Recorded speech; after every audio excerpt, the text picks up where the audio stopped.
Uh, you got 20 seconds. I'll start with the music. I want you to hear the intro. Thank you. Don't forget to broadcast. Yeah. Thank you.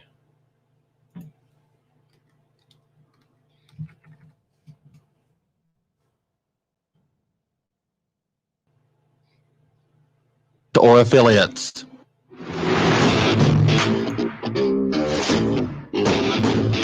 That's right. It's the morning show here on ABC News Radio, KMET 1490 AM. Joining our Facebook, Instagram, YouTube, Periscope TV, LinkedIn Live, online audience. Don't forget, you can also get us at the KMET 1490 AM app.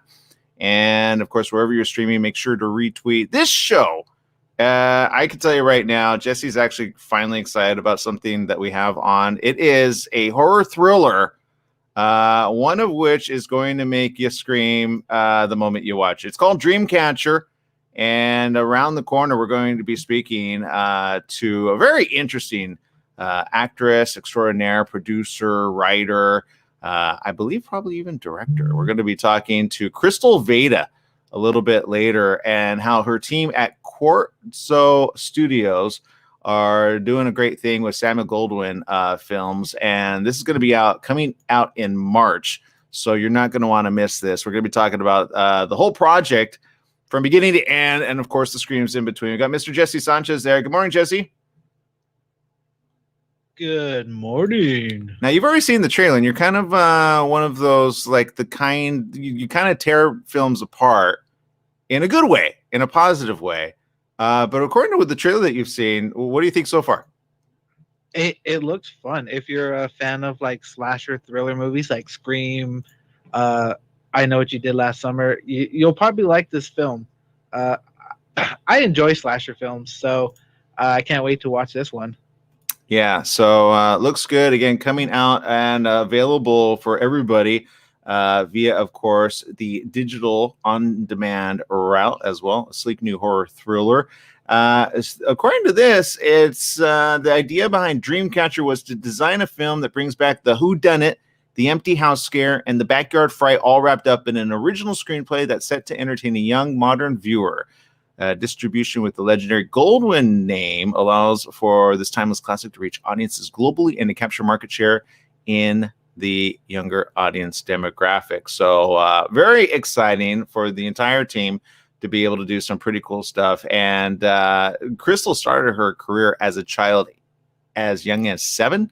So we're going to talk a lot about how she went from there into producing, writing, and of course, some of her favorite stuff as well, which evidently she likes a lot of really good directors. So we're going to talk about that. All right. So we got lots of stories to share as well. Most of all, where is everybody tuning in from? We want to know. Let us know in social media. Lots of news. National Day of Days. Jesse, is National California Day, National Cook a Sweet Potato Day, and or National Margarita Day. Which of these will you celebrate today? Did you say National Sweet Potato Day? I also said National Margarita Day. You should focus on that versus the sweet potato. But go ahead. Yes. Well, I would pick margaritas, but I don't drink alcohol. So is there like a non-alcoholic version of that? There's always a non-alcoholic version of a margarita. Yes. You just have to, yeah, there is. It's just called sweet. So there you go. But all right. You want National Cook a Sweet Potato Day? Yeah, cook a sweet potato day. Some people have never tried a sweet potato, so you know what? Try it. It's actually pretty good. Okay, what's your favorite place to have sweet potato? Like, because there's certain sweet potato fries that I used to go, oh, that's disgusting. But now I would rather order that than a regular fry, and it is healthier for you. Yeah, I do like sweet potato fries. They have a little bit different taste than regular French fries, but they're really good. Any place that sells sweet potato fries, let me know because I do enjoy them. I like to try new places. So, that looks good. It does, right? I know. If you're listening on the radio, you got it. How would you describe what you're seeing right now? They look like slices of sweet potato cooked in what looks like butter and some kind of herb. It looks like thyme. Rosemary. Yeah. Oh, rosemary. Yeah. I know my mom likes to cook sweet potatoes, or I think they're yams. Either one. I think they're the same thing, right? Yeah. No. That's a good question. Yes, I don't know. Central America or South America is thought to be the center of origin and domestication of sweet potatoes. The Central America sweet potatoes were domesticated at least 5,000 years ago. I feel so stupid right now about the yam question. Peruvian sweet potato remnants dating as far back as 8,000 BC have been found in South America. The sweet potato is an excellent source of vitamin A, which supports good vision, important if you got vision problems, the immune system, and bone growth. Sweet potatoes are a good source of vitamin B6, magnesium, and vitamin C. Great for your complexion. Men and ladies, I know you'll appreciate that. Probably just rub it on like the... Are yams different than sweet potatoes now? I'm so confused. Many Americans confuse the sweet potato, here it is, with the yam. But I have the answer. The two are different. A yam is a starchy tuber, while the sweet potato is truly a sweet root vegetable. The sweet potato comes in a variety of sizes and colors, including pale to bright orange, white, and purple, high in fiber and low in fat and calories. The root vegetable is a healthful alternative to snack foods when prepared without added butter, sugar, or salt. Unlike other potatoes, sweet potatoes like long, hot growing seasons. Might explain why it's the state vegetable of North Carolina. So store your sweet potatoes in a cool, dry place. Don't refrigerate them unless they're cooked. That's important. Good to know. Refrigeration gives them a bitter taste, ruining the sweet flavor. It cooks a variety of different ways. How can you observe it? Well, of course, make it however you want. But that one, let's see here. Oven baked sweet potato fries, sweet potato pecan pie, sweet potato pineapple casserole, Louisiana sweet potato pancakes, sweet potato casserole with crunchy pecan topping, or a sweet potato cake.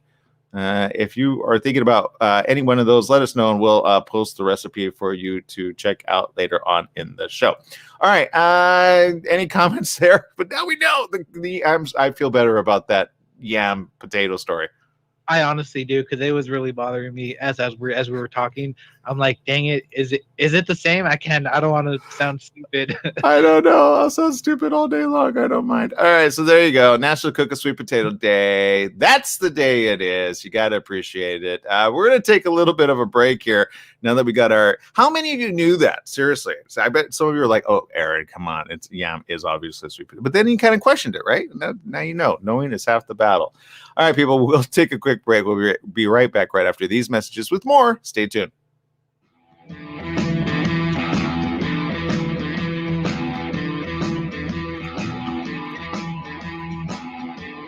Hello, listeners. Christopher here from The Christopher Show. Hey, I want to talk to you a little bit about CBD. Now, CBD is not approved by the FDA as of yet. Myself, as well as millions of other people across the USA, have used it with help for pain, anxiety, sleep, and other conditions. Now, all CBD products are not equal. It really matters on where you get the CBD from. Now, I suggest you get it from a qualified pharmacist, and I happen to know of one. It's at Your Pharmacy and Mobility Solutions in Beaumont, California. They only carry pharmaceutical-grade CBD products of the highest quality. So if you want the best, you go to Your Pharmacy and Mobility Solutions. Their staff is there to help you with all your CBD, pharmacy, and mobility needs. They're located at 1680 East 6th Street in Beaumont, California. Give them a call, 951-845-8252. Once again, it's Your Pharmacy Mobility Solutions in Beaumont, 951-845-8252. Once again, it's Your Pharmacy and Mobility Solutions in Beaumont, California, 951-845-8252. Join Daryl McCann and Yvette Walker each Tuesday at 4 p.m. on ABC News Radio, KMET, and Internet KMET TV for the Southern California Business Report. The show highlights successful businesses and individuals behind them. Daryl and Yvette interview the incredible people managing these enterprises that range from awe-inspiring sole proprietors to world-renowned organizations. The Southern California Business Report, Tuesdays at 4 p.m. on KMET AM, FM, and Internet KMET TV. Your health truly is the greatest gift. At U-Theory, quality of life is at the heart of every product we make. From farm to shelf, we travel the world to source the purest, most efficacious, and clinically studied ingredients to create science-backed supplements that support beauty, emotional, digestive, and physical well-being. All U-Theory products are manufactured at our Southern California facility ensuring the highest quality standards every step of the way. As a family-owned company, we celebrate the power of human potential with a mission to inspire wellness in all. Try U-Theory Immune Plus Daily Wellness. 100% daily values of vitamin C, D3, and zinc. Go beyond the you of today and catch the you of tomorrow. U-Theory. Hello, listeners. This is Christopher from The Christopher Show. Hey, if you missed one of our shows here at KMET, don't worry about it. You can go to our webpage, and that's KMET1490am.com. Go to the homepage, click on the SoundCloud tab, and hear any show anytime you want.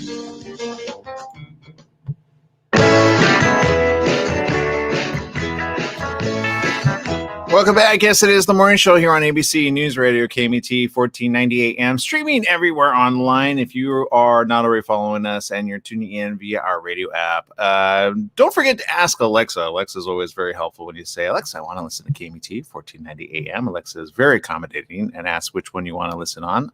You could just ask and say whichever one. I think it comes in on the TuneIn app as well as the other one. I can't remember the other one that we have there, Jesse. Yeah, off the top of my head, I can't remember. Yeah, just say, Alexa, give me my options to listen to KMET 1490 AM. Actually, I don't think it works that way. I think you have to be very specific. Alexa, I want to listen to KMET 1490 AM. And there you go. Then all of them will go on. And there you go. You're welcome. Okay, we need more hits. What we need what? Especially for this next film, which again, coming up around the corner. I'm just going to tease it a little bit more because you definitely want everybody to tune in. Dreamcatcher. It looks amazing. I'm telling you right now. You're going to want to tune in, and you're going to need to see this very soon. So you're going to want to sign up for it. You're going to want to get ahead of the schedule, screening tickets, which I don't know if they have. We need to get them on that. There's a way to do that. Okay. Lots of stories, including this one. Oddly enough, Macs don't really get a lot of buzz when it comes to cost.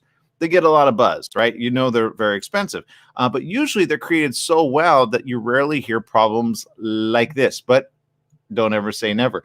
The headline latest: 30,000 Macs are infected with a mysterious malware. The malware, which company calls Silver Sparrow, does not exhibit the behaviors, according to Tony Lambert at Red Canary, which is an intelligence analyst, that we've come to expect from the usual adware that so often targets Mac systems. He says it's not clear what the malware's goal is. That's never good. Silver Sparrow includes a self-destruct mechanism that appears to have not been used. Oh, that's called infecting until it comes to the time and or day, right? So according to this, or it's a test program, right? It's unclear what would trigger that function. Oh, that's not good. That's not good. Do you know what that does, Jesse? No, I do not. That's called like sleepwear phenomenon / hit the button and then the whole grid goes down. No, I don't know. I don't know how many actually were right. I think everybody runs on PC, right? I don't know. Silver Sparrow contains code that runs natively on Apple's in-house M1 chip, for you techies out there, that was released in November, making only the second known malware to do so. That's according to the news site Ars Technica. Researchers have written about it, saying, though we haven't observed Silver Sparrow, that's already kind of one that, you know what, Jesse? That is a 007 new movie title. I'm not gonna lie, that's actually a pretty cool name. The Silver Sparrow. Right? Yeah. Delivering additional malicious payloads, its forward-looking M1 chip compatibility, global reach, relatively high infection rate, and operational maturity suggests Silver Sparrow is a reasonably serious threat. Silver Sparrow infected Macs in 153 countries as of February 17th, with higher concentrations reported in US, UK, Canada, France, and Germany, according to data from Malwarebytes, the website that blocks ransomware attacks. So that's not good. I don't know why I guess it's hard because you can't track who did it, because then if you track who did it, then you know what it's going to do come the day. Remember when Y2K was the thing? Do you remember that? I do remember that. I'm not gonna lie, that was so disappointed. I was online that day. You were waiting for everything to just crash and tumble, weren't you? I stayed up online. I'm like, oh yes, all right, my computer and toaster are gonna attack me. Yeah.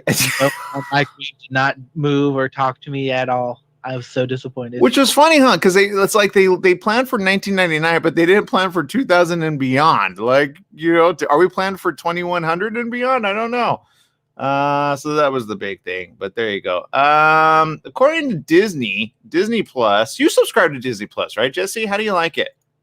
I enjoy Disney Plus. I've been watching the some older Marvel television shows like X-Men and whatnot. Okay, that's good. Well, they're warning viewers that some episodes of The Muppet Show. Remember The Muppet Show? You talk about the one from like the 70s? Yeah, the original one. Feature negative depictions and mistreatment of people or cultures. Because, that was called Jokes and Funny, Dumb, Fun, Dumb. So, they have to like do the disclaimers of all the stuff that we now...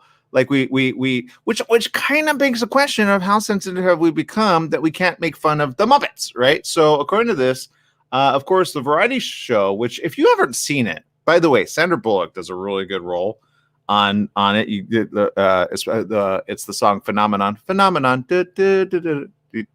don't know it? You don't know Phenomenon.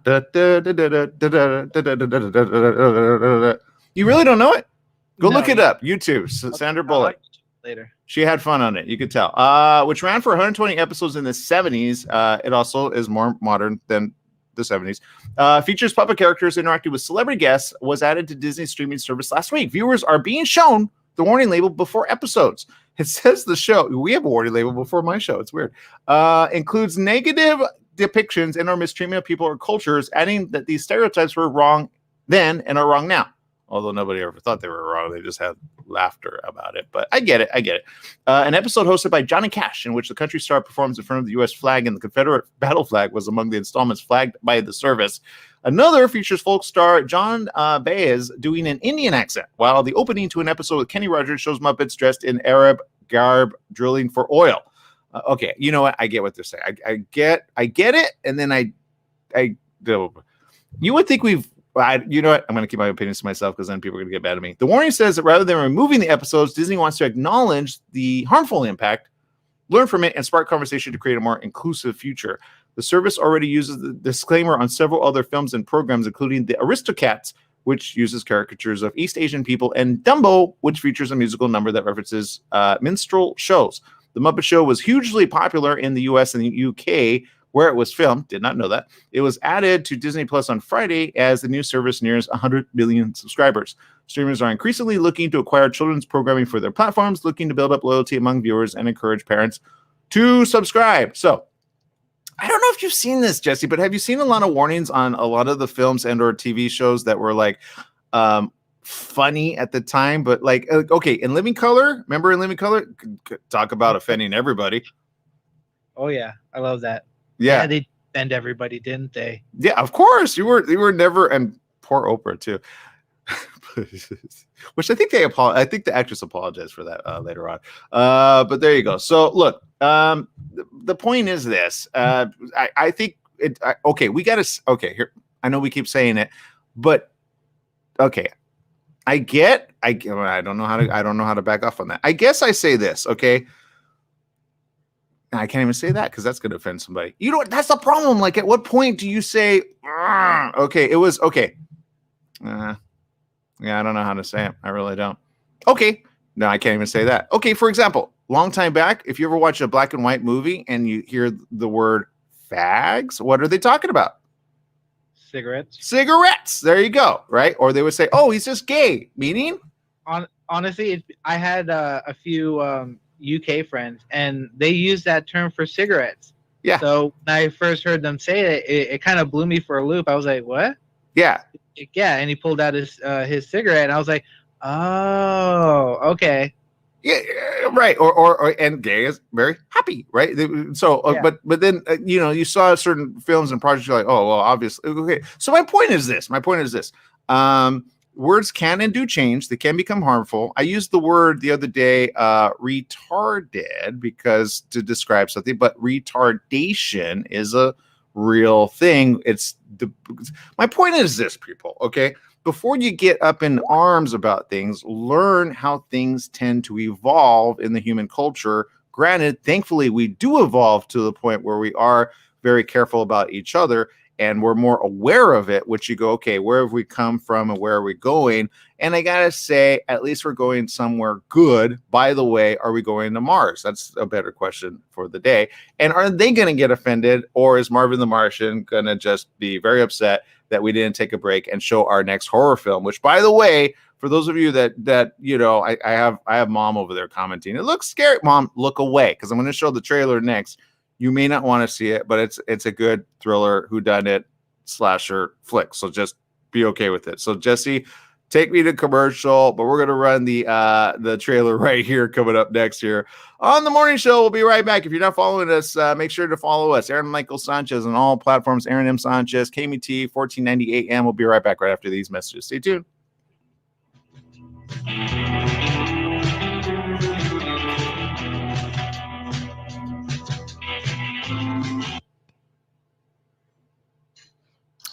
All right, let's go ahead and oh, she's already there. Okay, perfect.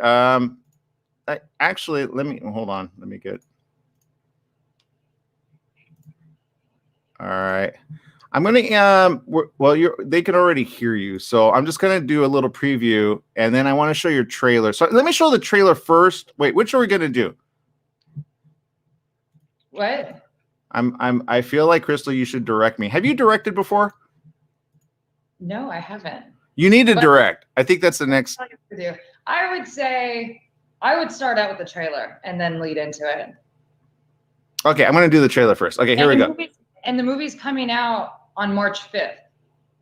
Which is literally next week. Next week. So you could just be like, with the new cool teen, or not, I wouldn't call it teen, but the new thriller slasher film, Dreamcatcher, coming out March 5th, and then let the trailer play. Jesse, do you feel like a teen? I do. All right, here we go. I said teen. It's not teens. I just think that the kids are like younger than me. I don't know why I say it. It's not. Don't teens. say that. No. Okay, here we go. Here's the trailer. Check it out.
Dreamcatcher, I'm telling you, that's the way you take out the look. I always look at how killers take out others and then figure out how to take out the killer ahead of time. Do you ever ask yourself that?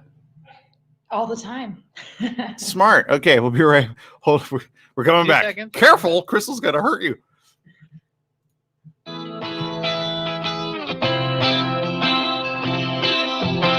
That's right. It's the morning show here on ABC News Radio, KMT 1490 AM. Joining our live stream audience there, Facebook, Instagram, YouTube TV, LinkedIn, and much, much more. It's that time. Yes, it's the latest movie. Stars Niki, Koss, Zachary Gordon, Travis Burns, Blaine Kern III, Olivia Sweet, Elizabeth Posey, names that I'm probably going to mess up. But joining us right now is somebody who's been behind the scenes, in front of the scenes, and all the way throughout this. Producer Krystal Vayda is bringing back the whodunit with slick new horror thriller, and it's called Dreamcatcher. You can check it out right now. Joining us right now is Krystal. Good morning. Welcome to the show, Krystal. Good morning. Thank you for having me. How are you doing? I'm doing good, but I've woken up after watching that trailer. And for those that haven't seen it, how would you describe it for our radio audience? Coolest movie of the year. Perfect. Fresh faces, awesome actors. Look, the trailer is very slasher, but there's a lot to the film. It's a very smart film. Each character has a lot going on. They all want something different. And I'm really excited. This is a really cool movie, and I think that everyone's going to like it. Yeah, you scared my mom. My mom commented in social media, and she's like, that movie, the poster looks very, very scary. She's not one for scary things, but I always tell her, you know what, just wait then. Wait for the edited version. But for the rest of us that enjoy a good horror slash movie, especially like Jesse, I got to go back and go, okay, what did you want to do with this particular film? Because Samuel Goldwyn, international distribution is one thing, especially now. I got to imagine not being in the movie, typical house that you would want to be in is kind of a little bit of a, what do you do? But it's the next best thing because we need fun entertainment. Yeah, I couldn't agree anymore. It's an honor to be with Samuel Goldwyn because they don't really do horror films. So I'm really honored. They just got nominated for an Oscar. They're nominated for a few Golden Globes, and it's really cool. What I wanted to do is I wanted to bring a cool whodunit for this generation. I was a 90s kid, so I grew up watching movies like I Know What You Did Last Summer and Final Destination and whatnot. And I just thought, look, and the fact that we're in a global pandemic and everybody's sitting around and content is kind of dried out a little bit, I just feel like we're very blessed that we have this opportunity to bring something original with a new mask. Our writer-director, he worked at Marvel for 8 years, and he worked his way up as a lead visual producer. So if you notice with the mask, he worked on it with a gentleman by the name of Josh Herman, and Josh Herman does a lot of the creations for the Marvel, like their costumes and the mask. And so they took a lot of time in the sketch process of creating it. It's an amazing mask. And then the company who actually manufactures and produces it, they made it. So I always say, look, if Wes Craven and Marvel had a movie baby, it's Dreamcatcher. Got it. I love it already. And the film takes place under some major characters in this. I got a question. How, do you guys decide along the way who's going to die, or do you cast them first and say, okay, I think you need to die first? Because sometimes you wonder who's going to go first and then who's going to be the lone survivor taking care of everybody's business. Oh, that's our writer-director, Jacob. I'll put that in his hands. He's the one who crafted this storyline together. We had so much fun with the casting process, though. And the cool thing about casting this ensemble is we really enjoyed misleading everybody in the wrong direction. And I'm so excited because the twist at the end, there's not one person who's been able to guess the twist. Oh! And, I'm very proud of that. That's a challenge. That's a challenge. Jesse, do you think you can bring that challenge out? Do you ever figure it out before everybody else, Jesse? Ooh, honestly, I like to try. A lot of times I get fooled, so I will be interested to see if I can figure this one out. Okay, so it's the real whodunit. That's because, look, Krystal, I'm one of which certain slashing movies I'm not the best at, but if you've got a good, I always wanted to be like the Dark Knight detective. So challenge accepted. I'm going to watch this all throughout. I haven't seen it just yet. I need to see it with the rest of the nation. When does it come out? It comes out March 5th. Okay, so that's number one. Number two is this. I got to talk about your career just as in entertainment in general. I understand you started as young as the age of 7, and correct me if I'm wrong, you started in some commercial work, right?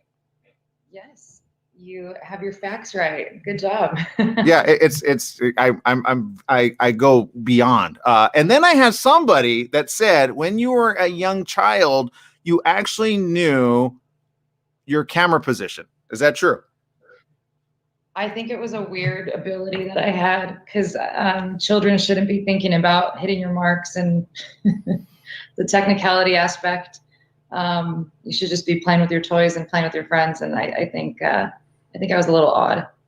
But it seems like you were kind of destined for this. Obviously, your first project, how did you know when it was going to be from commercial to like, this is for you? Or did you know from the moment you were in front of the camera? I think I knew the moment I was in front of the camera because I stopped and I pulled myself out of the industry with my mom's support. I was like, Mom, I don't want to do this. I'm going to do it the rest of my life. I just want to be a normal kid and have a teenage life and whatnot. So, which I think is pretty tuned in at a young age. And then I would say, I look at the TV show Friends is the reason why I even wanted to act. I loved really.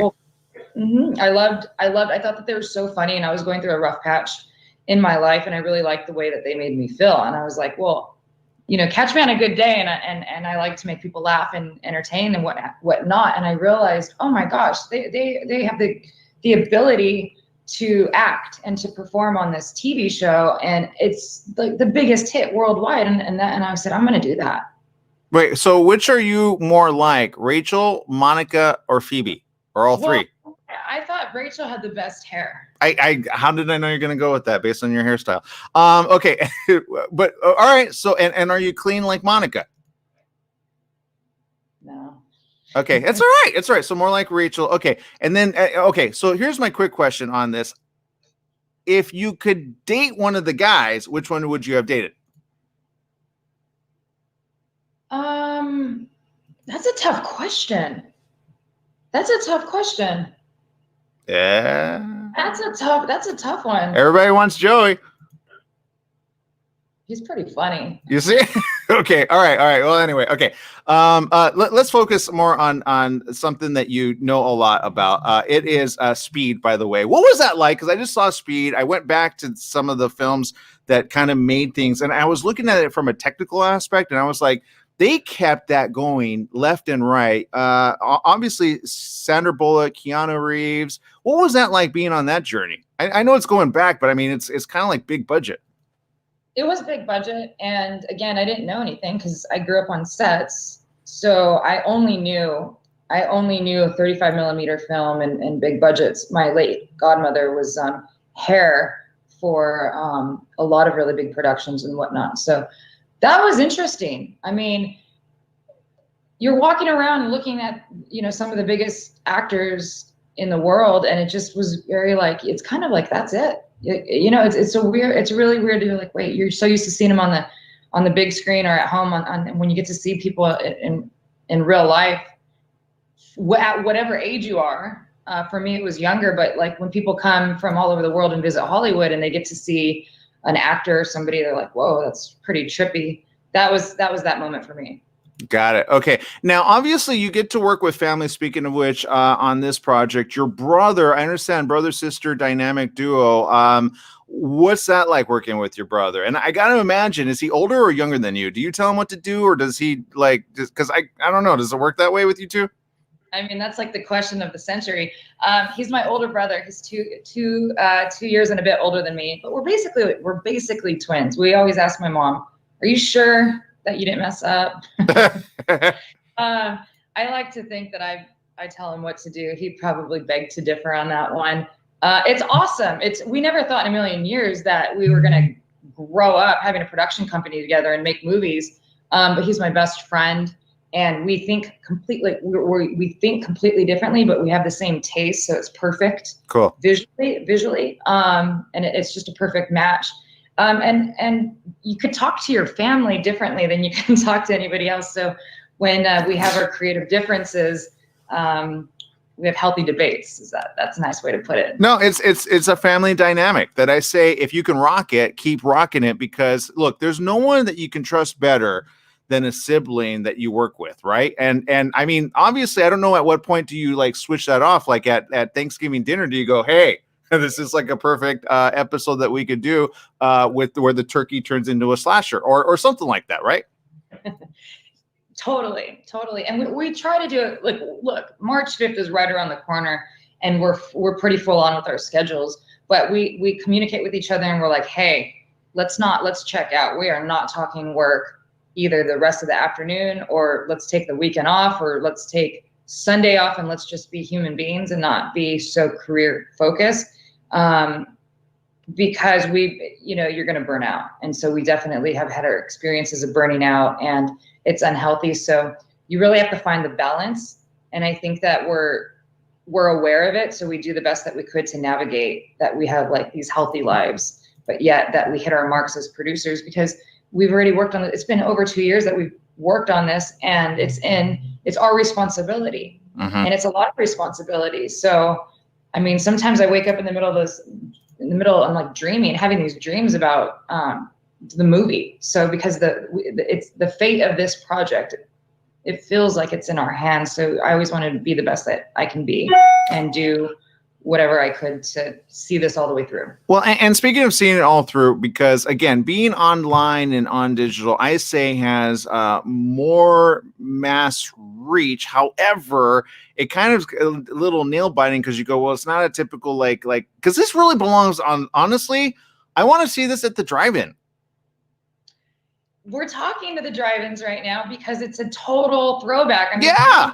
Thank you so much, Aaron, because we put a lot of thought into it, and we're like, oh, people would love. We're talking about having Halloween costumes come out with it, and we're just really being creative and taking risk. And this is an experimental project for us, so we're having fun with it. Yeah, they need to make it a double feature with Stranger Things. That's a cool idea. Need to make it happen. So there you go. Because I think there's a Stranger Things drive-in thing situation. Can we keep you? We got to take a quick break. I want to keep you because I have some more questions about the film and specifically the stars in it. And maybe you can kind of give us a glimpse into, because I always like it whenever I see stars and I see actors, and then I see where they've come from and then where they're going. Does that make sense? Absolutely. All right. So we'll take a quick break. We'll be right back with more. You got it right here. It's all about the film. Yeah, you can check it out. Dreamcatcher. It's coming up around the corner. You got to sign up for it now. We'll be right back with more right after these messages. Stay tuned.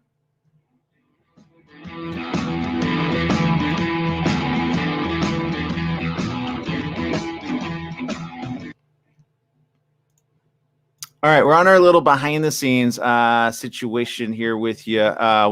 We got like 3 minutes of 3 minutes of time there. 3 minutes. Okay, and evidently the good. You are like a pro. I'm sitting here. We're not live, are we? Well, we're always live. We're live on our commercial break situation, but that's okay. You're so on it. I was like, this guy's a pro. I need to wake up. Yeah, it's called no. I told you, you just got to do no sleep, 100%, and then just let it come out. You were born to do this. I'm impressed. Well, you know what? I appreciate that you're impressed because I'm impressed by the stuff that you've done here. And I don't know where to start or where to end because then I see all of your accolades.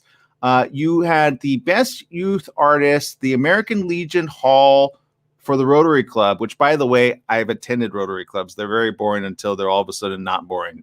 Do you know what I mean? Oh, they're boring.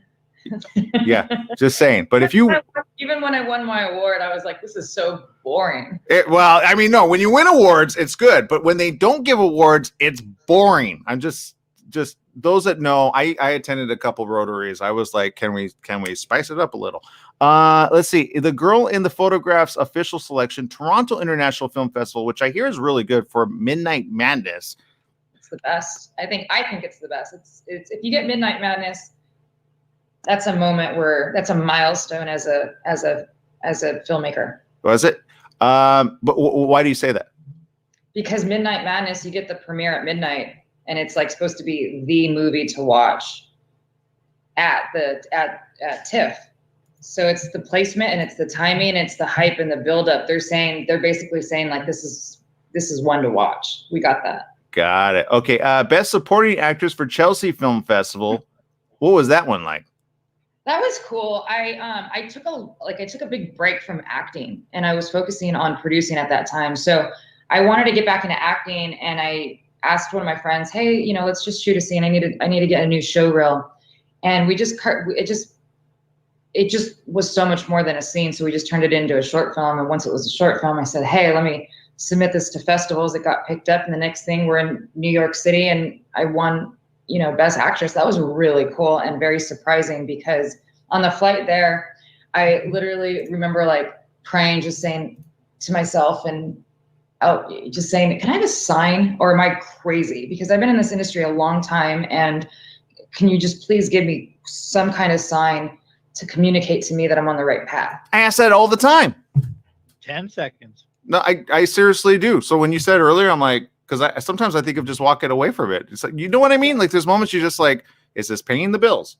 So 2 seconds. Am I out of my mind? Like, should I just? Oh, wait, hold on. We're coming back. Okay. Coming back. Welcome back. Yes, it is the morning show here on ABC News Radio, KMET 1490 AM. We're kicking it with the producer and actress there, Krystal Vayda, her entire team there at Quarzo Studios, which you know what? I want to know what that means. Joining us right now is Krystal. Also, you can check her out in Dreamcatcher. It is a whodunit, a smart thriller, horror slasher, everything you need, all wrapped into one. Krystal, question. Where did the name come from? Because that's a very interesting, and you mentioned Marvel. Were you a kid that grew up on comics or not really? Not really. Yeah, no. I can tell. It's all right. You mentioned. Are you asking the title Dreamcatcher, or are you talking Quarzo? Quarzo. Quarzo is a quartz, and I'm part Spanish Basque, and so it was just more touched into my roots. And then I just put an interesting touch on it by making it Quarzo. So it's a made-up word, but the meaning behind it is from a quartz. But it sounds like it should be a Marvel character, right, Jesse? Quarzo. Right? It could be. It could, like Bizarro and Quarzo had a family together, and there you go. A Quarzo could be a total girl, right? Tell me, come on, it works. Okay, and Quarzo makes Bizarro human again because she's quartz, and and then he has love again. And then he becomes Superman again. Boom. There you go. DC, call DC and tell him you need to do that. Krystal, quick question, though. For you specifically, look, I understand, obviously, this isn't your first project out of the gate. You've got 20 million of them coming down the road. What is your production company looking for, and what are you going to be producing next? That's a good question, and I don't know. It's either going to be Dreamcatcher 2, because we like to make everything. We think could be a franchise. Yeah. Depending how it does. And so we already have the sequel written. So depending on that, we can go that direction. But I also created co-wrote a script 2013, and then Jacob Johnson, the writer and director of Dreamcatcher, he hopped on that, and so that we worked seamlessly together. He knew the vision, so he took the script to another level, and that we might change the name, but it's a college murder mystery. And if you've seen the movie The Skulls, I don't know, remember that movie with Paul Walker and remember that film? It was one of my favorites. So if you're into it, or I have to watch it. I'm pretending to know what it is. If we're going even further, Rosemary's Baby, there's a hint Oh, I totally remember Rosemary's Baby. That was scary.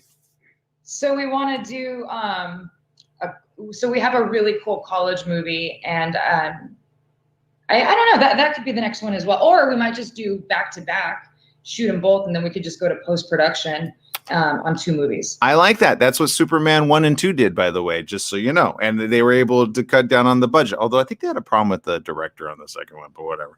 Okay, so question. Obviously, look, there's things you want to do. There's things that you have time to do. And then there's coronavirus. And then you got to think, okay, how are we going to do this safely? Because you got some of the scenes where I'm like, okay, obviously, you got to be careful with all that. That adds at what, 15 to 20% to the budget, I believe. So how are you able to manage all that? And where are you starting to shoot from? Or are you looking at other areas? Because this is a thing that I think the administration needs to start addressing, especially for projects such as these.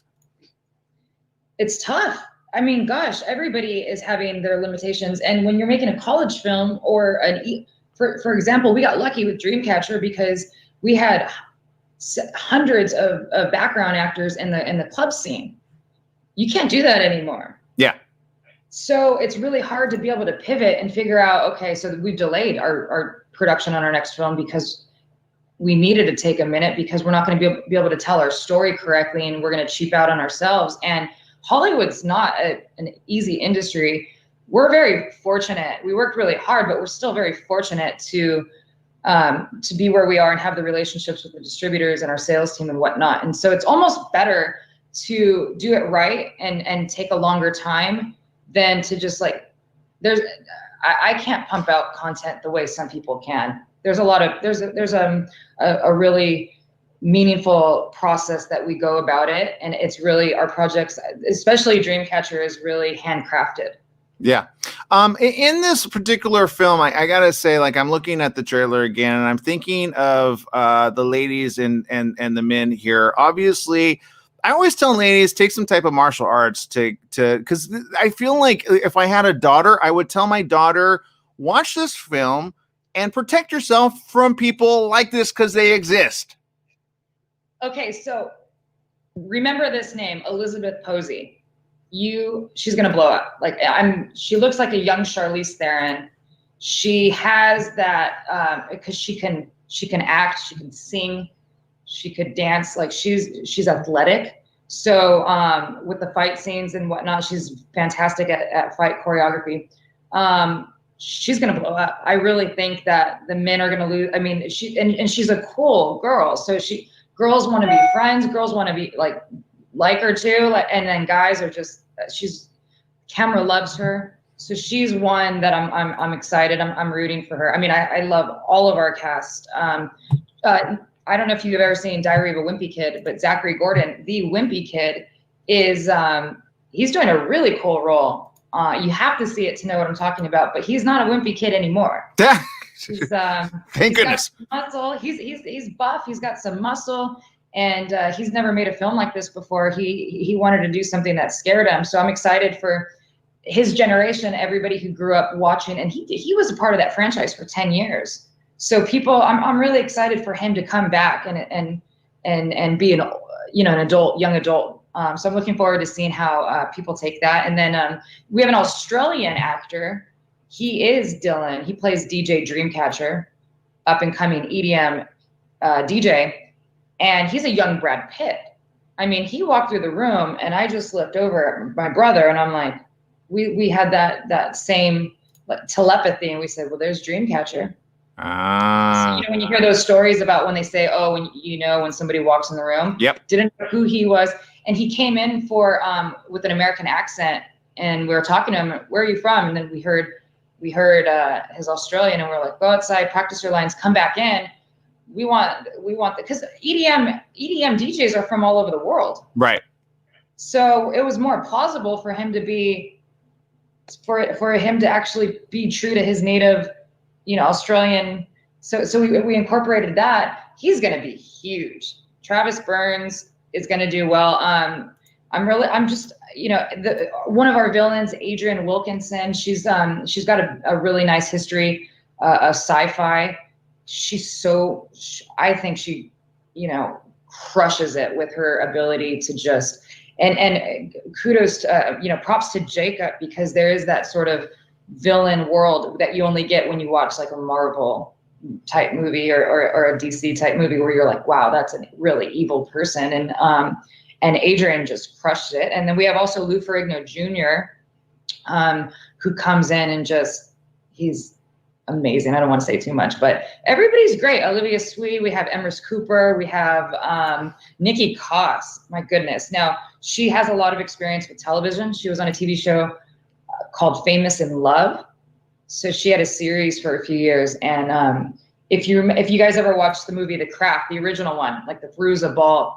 Oh, of course. And those, they've got some grunt to them. I think that Niki she really, really blew me away with her performance on Dreamcatcher. Okay, I have one question coming from Jessica's. He's got to switch off while we can still stay on. But real quick, Jesse, do you have a question? Oh, Off the top of my head, you blew my mind when you said Adrienne Wilkinson, because I was like, where did I hear that name before? And then when I looked at her filmography, I was like, oh my god, she played Eve in Xena. Yes. My mom loves that show, so I'll probably make her watch this movie too. So. So, when you watch, I'm excited for her because she's so professional and she's more, one of the more, there's the younger actors and then there's the more mature, and Nazanin Mandi, she's another phenomenal, so the more adult characters. But Adrienne, when you see like somebody kind of like come out of the woodworks and they just start winning like best actress off like Breaking Bad, and you're just like, where did this person come from? I predict that with Adrienne, even though she's been in the industry forever.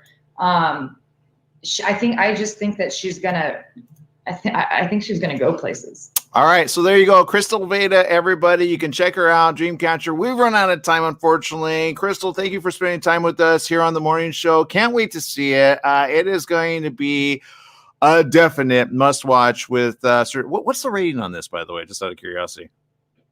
R. Of course. Okay. Dreamcatcher. It's the only way to be seen. And there you go. So keep the kids, where they got to go. But it's good adult night. Yeah.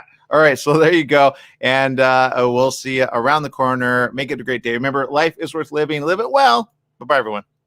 You're the best. Thanks, guys. Thanks, Krystal.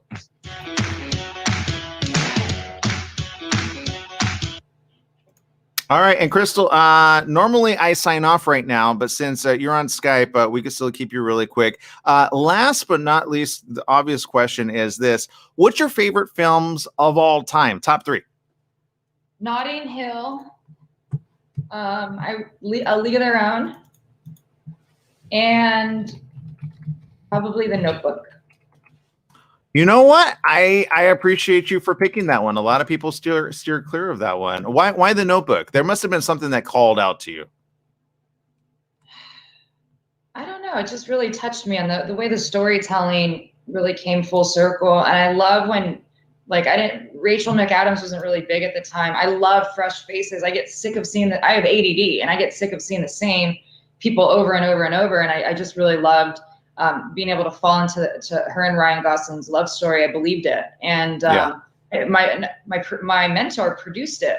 Really, Mark Johnson, but I loved the film before I even knew Mark. Got it. Well, and that's it's funny though how sometimes cycles work like that, right? Because I've met like Somewhere in Time is one of my all-time favorites. If you like good romance, it's by today's standards it's a bit slow, but at the time it was perfect with Christopher Reeves and Jane Seymour. And when was that? Sorry. Somewhere in Time. Okay. Yeah, good. If you like romance, that's a good romance. But he goes back in time to 1912 to be able to find this woman that came to him as an older lady, and it's this whole. But it's less sci-fi and more just he transfers back in time. It's just a beautiful romantic, especially it's a peace period. But back to the film you talked about, I wouldn't take you for one of them. Like now I think people have you mislabeled because they see the horror. Because you know what I mean? Like you have like a good range there. I actually am not like a huge horror like fanatic. I get scared. But I love murder mysteries. So, but I also am a business person. And when you're a young up and coming producer, you want to increase your odds, and increasing your odds is putting yourself in a position to win. And I feel very confident and comfortable coming out of the gate making these types of films. Everyone always said, do you think you're going to do this forever? I don't know. And I start saying, I don't know, because everything changes. Like every 7 years, my life drastically changes. So if all goes well, I would love to, start making romantic comedies and different types of films. But, you go make a drama, they don't make any money. So, but they have all the prestige. But you like the smart romantic comedies. The cheesy romantic comedies are not working for anybody, I think. And you know what I mean? So keep it. Yeah, I grew up. Julia Roberts. She's one of in terms of who I looked up to growing up. I really loved what she was. She was so good, and she was so effortless. And I miss those. I miss those days because it's exciting time because there's a lot going on in the social media and these digital platforms and what have you. But at the same time, I feel like a real true movie star is a few and far between. And I'm really excited for Dreamcatcher because not just saying this because it's our own film, but I really feel like some of these kids are going to be like the next, and I'm talking like real movie stars. Well, I'm glad you're bringing that up because sometimes that's always good to be that film that really premieres and features them, because then people always go back to the beginning, right? So yeah. I know we've run out of time. I want to say thank you for spending time with us. We kept you a little longer than we normally should, but I'm glad we did. We can't wait to premiere this. We're probably going to re-air this as well. For those that are tuning in that haven't already, how do we follow you? What's the best way? Twitter, Instagram, Facebook, or just online? Instagram's the best. It's just Krystal Vayda, at Krystal Vayda. I have a Twitter too. I'm just not very good at it. I'm more of an Instagram person. And Facebook, I'm out there. Well, and I meant for the film, sorry. Dreamcatcher the movie. Okay. Just look it up, Dreamcatcher. We got to change the handles per Twitter, per. Got it. Yeah, I'm trying to find it. Okay. So go look it up. There you go. Subscribe, and don't forget to watch it and spread the love. Thank you very much, Krystal, for spending time with us here on The Morning Show. Thank you so much. Have a great day. You too. Okay, bye-bye. All right, so there you go, everybody. And Krystal Vayda, great energy. She's got it coming on a lot, and you definitely got to go check it out. It is available for you to go ahead and check it out. Jesse said this: I'm super excited to watch this film. Seeing Zachary Gordon from the Diary of a Wimpy Kid series, all grown up, will be interesting in this movie. Let's see. So there you go. Let's see. There's all. And then Atslan says, just say no to Hilarious Baldwin, aka Rachel Donzel 2021. So there you go. All right. And thank you, Camille, for everything. We appreciate you. Everybody else, thank you. Make it a great day, whatever you do. Go check it out. It is the latest film. It is Dreamcatcher. Here is the trailer in case you didn't get it the first time.